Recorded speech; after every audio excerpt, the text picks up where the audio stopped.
Welcome back sa akin channel mga kasweet at magandang araw sa inyo. So pinalalabas nga ngayon legal counsel ng ikatlong grupo ng complainants na si Attorney Amando Ligutan na tila ang hindi pa nakakaintindi ang mga legal counsel o defense team ni Vice President Sara patungkol sa ultimate fact. Pero heto lang nga ng mga kasweet, sa video na ito na aking ipapakita ay parang nadulas na itong si Amando, ang legal counsel ng ikatlong grupo ng complainants, na parang lalabas dito ay bakit parang naging double standard.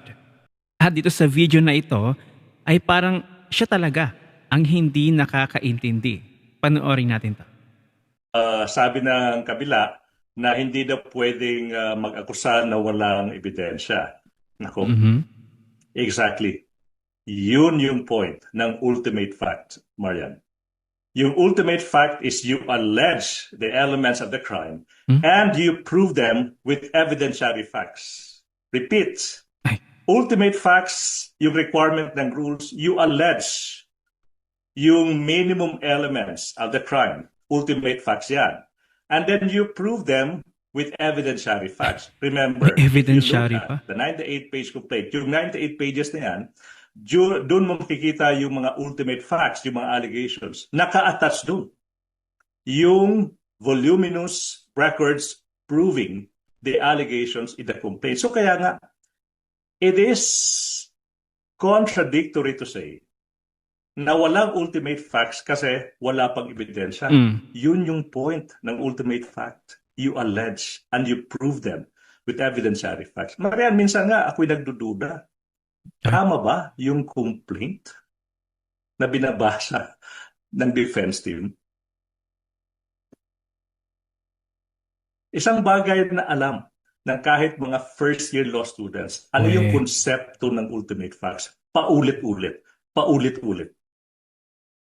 So, there is this fundamental confusion. There is this fundamental error on the part of the defense team on how they appreciate a so basic concepts of ultimate facts. Okay? And then during the hearing last time, may mga members of the committee na nag-air ng frustration towards the defense team. And then here comes yung tinatawag nilang counter-manifestation, and they are doubling down with their confusion. Marian. So ito, ika-counter ko lang yung naging pahayag ni Attorney Amando. Is an allegation a fact? Without evidence, hindi mo matatawag yun na isang fact. Lalo na ultimate fact, kahit layman's term. Alam mo ang allegation compared sa fact. Kung pwede pala ang allegation ay maging fact, bakit hindi natuloy yung kay BBM na impeachment? Same din naman dun. Pareho lang ng allegation. Ano ang kaibahan nito kay Vice President Sara at kay BBM? Bakit na-deny yung impeachment kay BBM? Hindi ba? Kung ang pagbabasehan pala ay allegations lang. At sa mismong interview nga ni Manong Ted Filon dito kay Representative Jinky Luistro ay napatanong din ito, papaano daw naging sufficient in form and substance yung impeachment complaint kay Vice President Sara kung wala pa pala silang hawak na ebidensya. Ito napahiya si Luistro. Panoorin natin ang video. Ma'am, hindi ho ba ang mga grounds po para po sa impeachment ni VP Sara kasama yung unexplained wealth at saka daw po yung violations sa SAL-N, di po ba? That is correct, Manong Ted. Okay. Ang claim po ng kampo ni VP Sara na dito po sa aligasyon na ito, wala ngang ultimate facts. At ito nga daw po based on speculation and built on conclusion. Ano ho ang hawak ng komite based on the complaint na may nagpapatunay na totoo pong merong unexplained wealth ang BP at maging merong mga irregularidad sa kanyang SAL-N?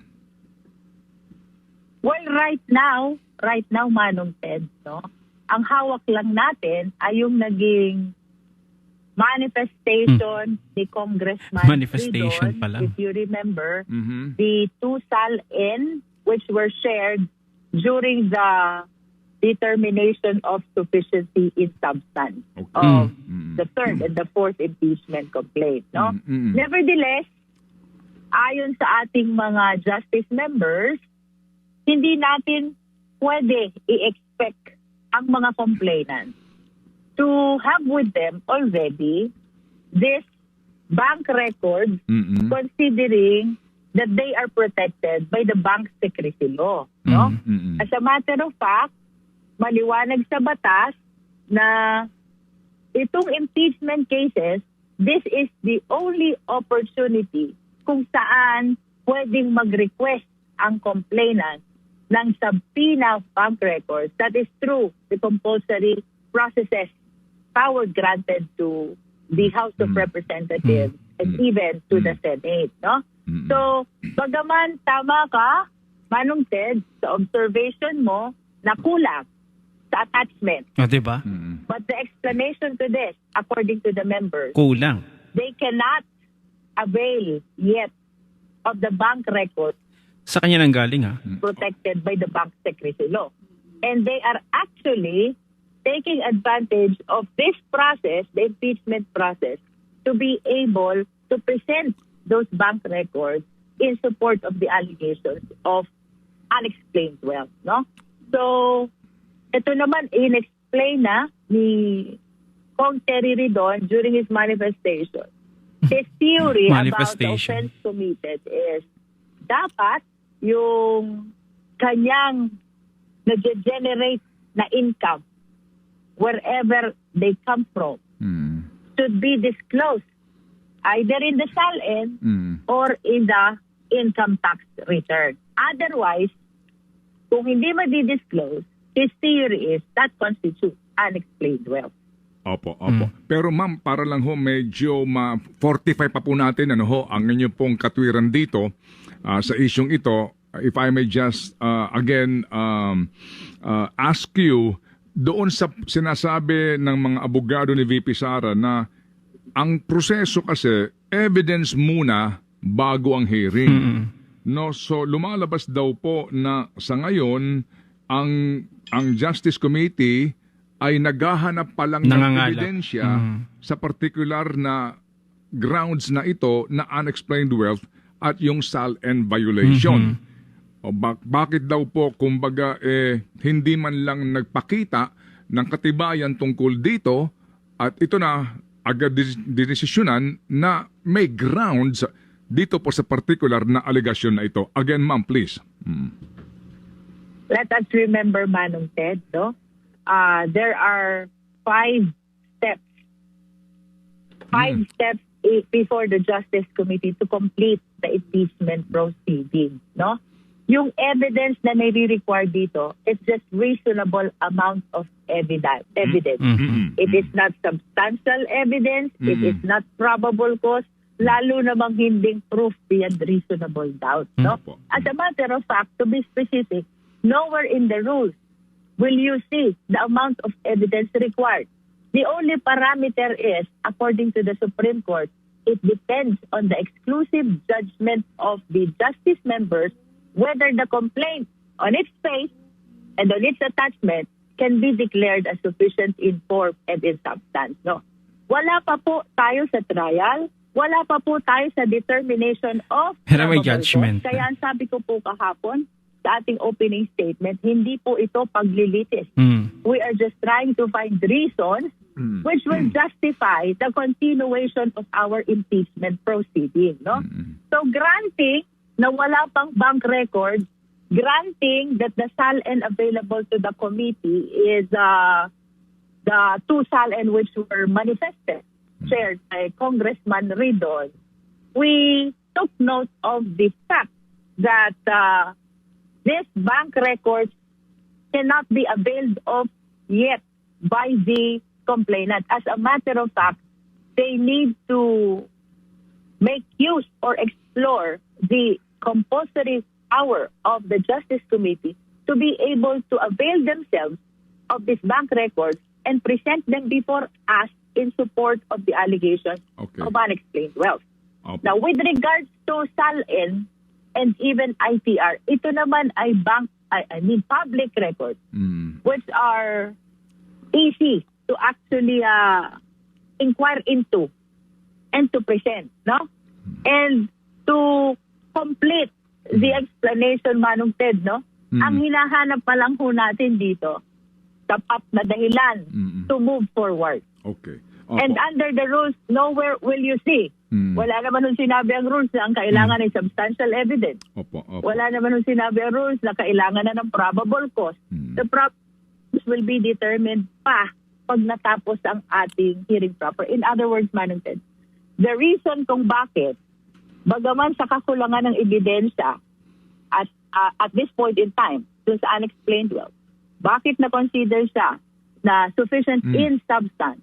It is because that is the judgment of the individual members of the Justice Committee. Okay. According to them, may sapat ng dahilan para mag-proceed to the next step of the impeachment proceeding. Again, yun pong determination of form and substance, hindi po yan paglilitis. We're not trying to establish the guilt or innocence of the respondent. We're trying to find reasonable justification kung bakit magtutuloy-tuloy ang impeachment proceeding. The same is true dun sa nangyari kahapon, Manong Ted, which is determination naman of sufficiency in ground.